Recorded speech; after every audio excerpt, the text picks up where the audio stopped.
검찰이 화천대유 대주주 김만배 씨의 수익 일부를 은닉한 혐의로 구속한 측근들에 대해서 본격적인 조사에 나섰습니다. 네, 천화동인 1호의 거래 내역도 들여다보고 있는데요.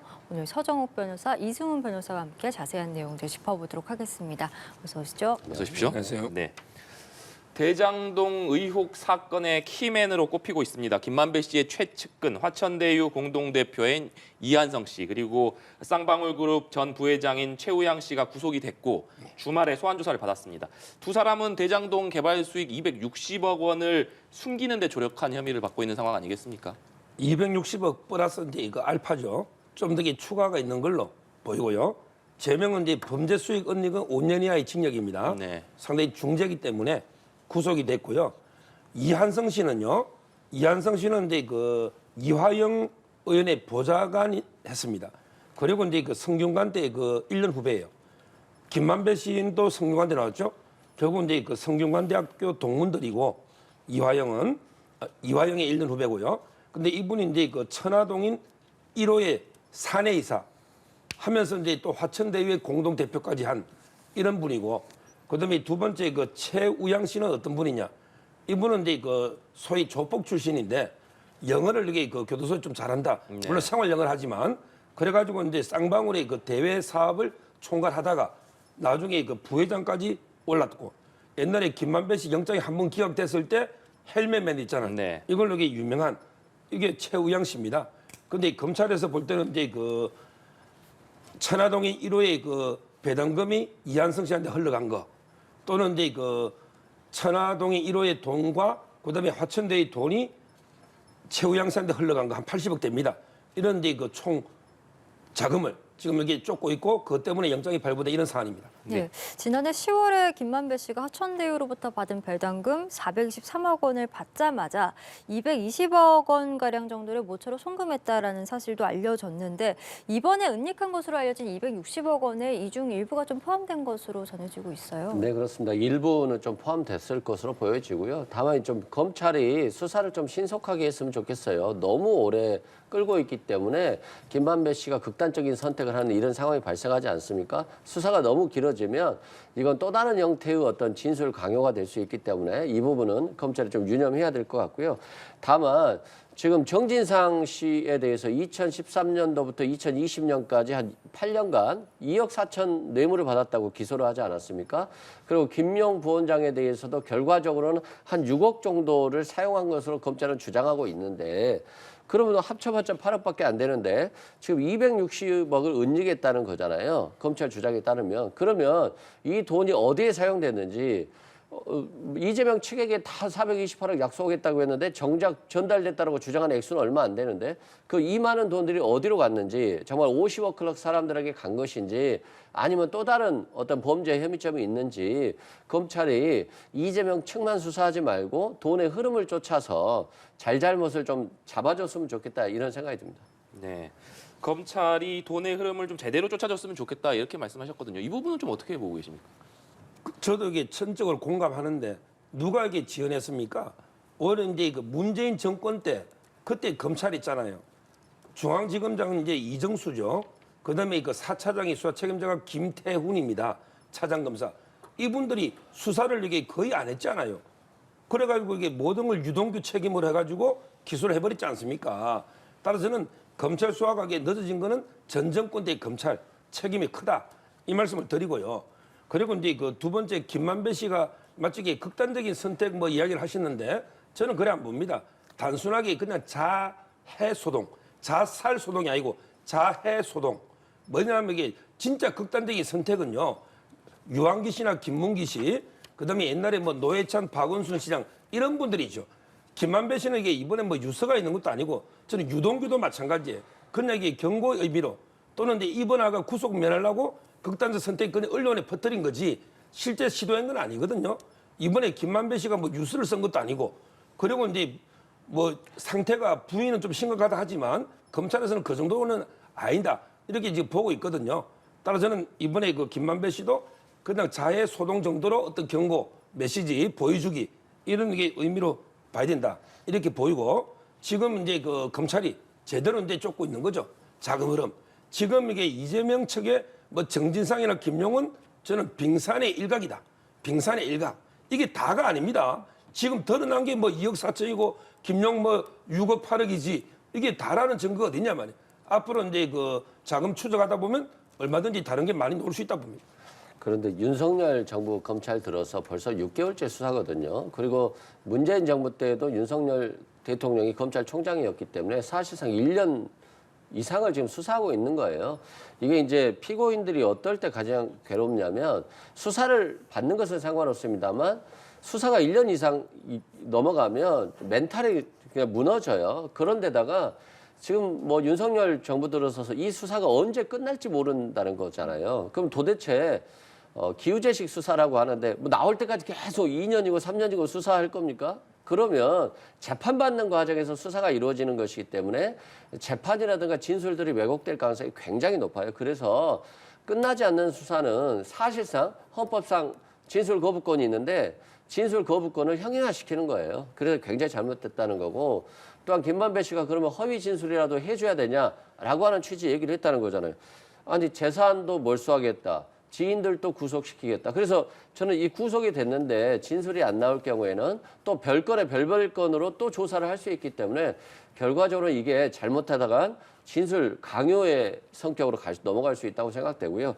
또한 유독 검찰이 너무나도 예단을 갖는 것 같아요. 유죄 추정의 원칙, 구속 수사의 원칙으로 가고 있는 게 아닌가. 또 영장 실질을 하면 영장이 잘 나오니까 물론 법원의 재판은 굉장히 존중돼야 된다고 생각하지만 영장이 너무 발부되다 보니까 법원이 윤석열 정부에 대해서 굉장히 부담감을 많이 갖고 있을 수도 있겠다 이런 생각도 들거든요. 그래서 저는 뭐 검찰이 신속하게 수사를 해주는 게 맞지 계속해서 수사를 끌고 가는 것들은 결과적으로 진술이 왜곡될 가능성이 아주 높다 말씀드립니다. 네, 검찰이 좀 신속하게 수사를 해야 된다 이렇게 말씀해 주셨는데 일단 김만배 씨는 극단적인 선택을 시도한 후에 병원에 입원해 있는 상황이기 때문에 검찰이 어떤 선택을 할지도 좀 관심이 쏠리는데 일단은 김만배 씨가 건강이 회복된 이후에 다시 구속영장을 청구할지 아니면 이 김만배 씨에 대해서 수사에 대해서 속도를 붙이기보다는 약간 숨고르기에 좀 들어가지 않겠느냐 이런 관측도 있거든요.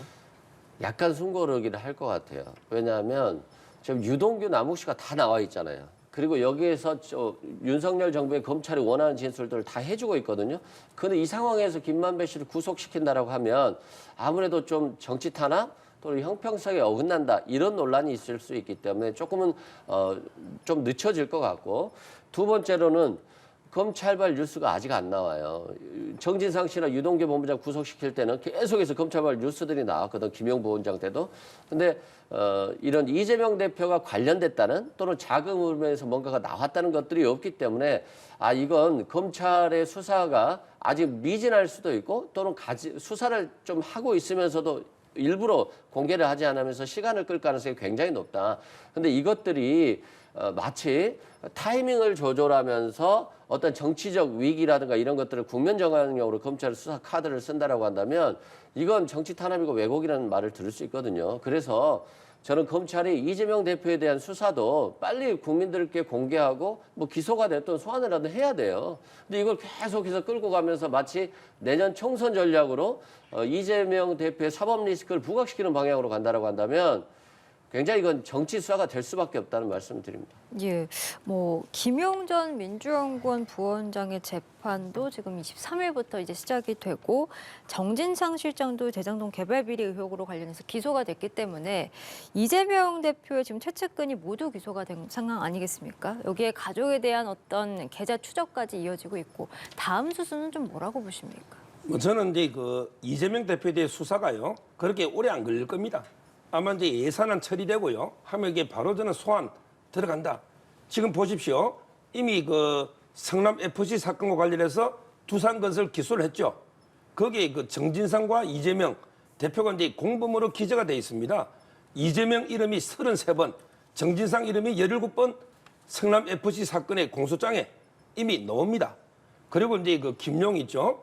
김용 이제 공소장에는 57번, 57번에게 이재명과 공만 이름이 나옵니다.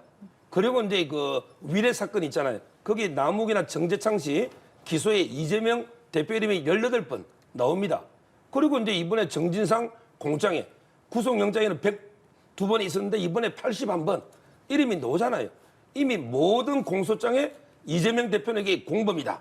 이게 다 기재가 돼 있기 때문에 검찰에서 수사를 늦출 수가 없는 거죠. 저는 뭐 이번에 곧 아마 수사가 마무리돼 있기 때문에 연말이든 늦어도 연초에는 이재명 대표에게 그 소환 아마 짱이 가지 않을까 이래 보입니다.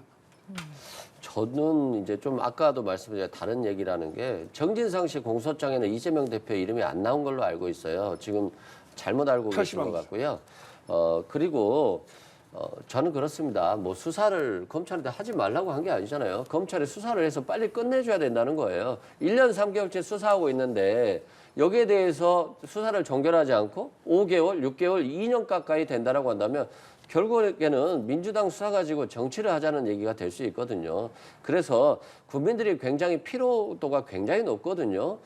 이재명 대표에 대한 부정적 이미지도 강화될 것이지만 검찰이 정치를 한다는 이미지도 굉장히 강화될 수밖에 없어요. 결과적으로 국민의 사랑을 받는 검찰이 될 수 없기 때문에 저는 수사에 좀 집중을 했으면 좋겠고 김용 부원장과 정진상 실장에 대해서는 기소해서 재판하고 있는데 이재명 대표에 대해서는 계속 가지고 가면서 사법 리스크만 부각시킨다라고 하는 것들은 이건 거의 뭐 정치의 영역에 들어선 것으로 볼 수 있기 때문에 빨리 수사를 끝내는 게 맞다 이렇게 생각됩니다. 네. 김용준 부원장이나 정진상 전 실장의 재판도 곧 시작이 될 것이고 또 남욱 변호사라든지 유동규 전 본부장의 재판도 이제 곧 시작될 예정 아니겠습니까? 남 변호사와 유 전 본부장 같은 경우에는 계속해서 검찰의 공소 사실을 뒷받침하는 진술을 이어가고 있는 상황입니다. 바로 이 부분이에요. 어떤 분은 이게 뭐 유동규 씨나 남욱 변호사가 막 폭로하니까 검찰이 뭐 봐주는 거 아니냐, 뭐 이익이 있는 게 아니냐, 이게 잘못된 이게 가짜 뉴스입니다. 지금 이게 보세요. 김용 재판이 23일 하죠. 그때 공범으로 돈을 준 사람도 처벌되잖아요. 그러니까 이제 결국 유동규든 바로 이제 남욱 변호사도 같이 재판하고 있으면 형량이 노득이 몇 년은 나올 거 아닙니까? 근데 왜 김용 부원장한테 돈 준 걸 왜 폭로하겠어요? 본인이 형량을 몇 년을 더 받더라도 내가 이 진실은 밝혀야 되겠다. 이런 저는 마음이라 봐요. 진실을 밝히겠다는. 지금 이제 김만배 씨도 마찬가지예요. 본인이 불고 진실을 밝히면 본인의 형량은 몇 년씩 늘어납니다. 돈을 주면 그렇잖아요. 뇌물 준 것도 이게 5년이 하니까 구형이 되잖아요.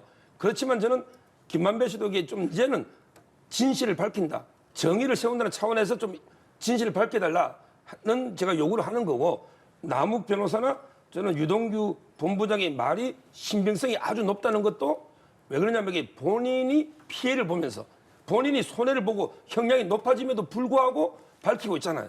이런 거는 이게 믿음이 가는 거죠. 왜?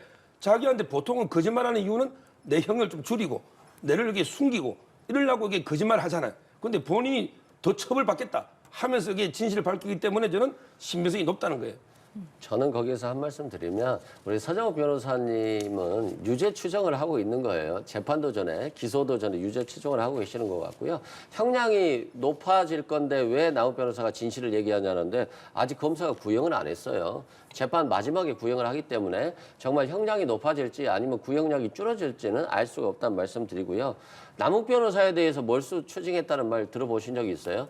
최초에 800억 정도에 대해서 추징 보전을 했어요. 그리고 나서는 김만배 씨 재산만 했지 남욱 변호사에 대한 추징 보전했다는 얘기가 없어요. 남욱 변호사도 당연히 서정욱 변호사님의 논리대로라고 한다면 당연히 은닉 재산이 있을 것으로 보여지고요. 그럼에도 불구하고 추가적으로 추징 보전이 되지 않고 또 김만배 씨에 대해서는 지인에 대해서 체포를 하잖아요. 그러면서 진실을 얘기하라고 하는데 남욱 변호사와 관련된 사람에 대해서는 추가적인 조사가 없다는 측면에서 아무래도 진실이라고 하는 것을 전제로 그 진실에 맞는 진술을 하라고 공격을 하다 보면 허위 진술이 나올 수 있다는 말씀 드리고요. 그렇습니다. 아까도 말씀드렸지만 너무 진실을 전제해놓고 검찰이 자신들의 어떤 자신들의 프레임이 진실이라고 해놓고 여기에 짜맞는 진술만 나올 때까지 공격을 한다라고 한다면 결과적으로는 김만배 씨처럼 허위 진술을 해달라고 요구하는 것 같다 이런 얘기가 나오는 거예요. 여기서 팩트는 2개 바로 잡아야 될게요. 검찰이 800억 추징 보존했잖아요. 여기에는 이게 남욱 변호사가 배당받아서 산 건물, 그다음에 정영학 회계사가 배당받아 산 거, 그다음에 천화동이 7호의 배모 기자라고 하죠 보통 이름 안 밝히는데 그분의 배당받아가 스타벅스 커피 있잖아요. 이게 다 포함되어 있습니다. 이미 나무 거 다 추정했고요. 자, 그다음에 하나만 더 또 팩트를 잡으면 구형은 이게 그냥 숫자에 불과한 거죠. 판사가 형량을 정하는데 검사가 뭐 나무에 대해서 구형을 줄여준다 해서 판사가 형량을 줄여줍니까? 구형보다 많이 나오는 경우도 많고 구형하고는 이게 그 형량 관계없이 판사가 결정한다는 거 그것도 말씀드립니다. 예, 이런 가운데서 이재명 대표 같은 경우는 대선 당시 허위 사실을 공표한 혐의로도 기소가 된 상황입니다. 선거법 위반에 지금 대장동까지 전방위적인 압박이 이재명 대표를 향해서 지금 다가오고 있는 상황인데 뭐 이 대표가 연초부터 좀 법원을 들락날락하게 되지 않겠느냐 이런 전망들이 있습니다. 좀 어떻게 보세요? 제가 봐도 그럴 것 같아요. 이제까지는 공판 준비 기일이었기 때문에 안 나갔는데 이제 공판 기일이 되면 피고인이 나가야 되니까 그래서 이재명 대표나 민주당 입장에서 보면 굉장히 부담스러운 형국이 펼쳐지는 거죠. 당 대표가 법원을 자꾸 나가면 국민들 이미지에서는 굉장히 부정적이라는 것은 어쩔 수 없을 것 같고요. 다만 이제 이 유무죄 판단과 관련해서는 법원에서도 굉장히 어려운 심리가 될 것 같아요. 그리고 이게 만약에 이 판결은 실은 법원에서도 굉장히 길이 남을 판결이 될 수 있어요. 왜냐하면 결국에는 기억에 대한 재판이잖아요. 김문기 처장을 성남시장때 몰랐다라고 하는 건데 이건 기억이잖아요. 기억에 대해서 기억을 몰랐다고 했는데 이걸 유죄 판결할 수 있을까에 대한 일단 법원의 어려운 부분이 있고요. 유죄 판결이 만약에 된다라고 한다면 검찰이 기억이 안 났는데요 라고 하는 것을 위증으로 해서라든가 허위사실 공표해서 모든 걸 처벌할 수 있거든요. 그러면 정적제거 수단으로 굉장히 좋은 카드가 될 수 있거든요. 그래서 법원에서도 저는 좀 신중하게 판단할 것 같아요. 예, 알겠습니다. 이번에 그 보면요. 법원도 이제 날짜를 지키겠다는 의지가 확고해요. 지금 송철호 사건 보면 이게 3년이 지났는데 재판이 진행 안 되죠. 근데 원래 법에는 6개월, 3개월, 3개월, 1년 이내에 대법원까지 끝내야 되고 이번에 재판부는 이걸 지키겠다. 이렇게 했거든요. 따라서는 이러려면 이게 주 한 4회 정도는 매일 재판하러 이게 이재명 대표는 나가야 되고 여기에 대한 보강 증거가 많이 나오는 게 최근에 유동규 씨가 다 이게 그 많이 폭로를 하고 있습니다. 골프라든지 그때 요트라든지. 근데 그냥 기억이 안 나는 게 아니고 김문기 씨가 대장동의 실무 총책임자인데 미리 김문기 씨하고 관계를 차단, 나 대장동과 무관하다. 이런 게 의도하에 질문지를 여러 번 주잖아요. 우리도 오늘 방송 보면 작가가 질문 주잖아요. 이걸 보고도 고민해가지고 나 아예 잘라버리자. 관계를 이런 의도로 거짓말을 한 거죠. 이거는 주관적인 기억도 이게 얼마든지 위정이 된다. 이 말씀을 드리고 그다음에 하나가 더 선거법의 백현동 아닙니까? 이 부분은 경기 남부청에서 유동규 씨를 조사했거든요. 10일 날. 따라서 이제 그 4단계 상향이 국토부 압박이 아니라는 거. 이것도 이게 아마 도울 걸로 보입니다. 예, 알겠습니다. 저희 오늘 두 분 말씀은 여기까지 듣겠습니다. 지금까지 서정욱 변호사, 이승훈 변호사와 함께했습니다. 고맙습니다. 감사합니다.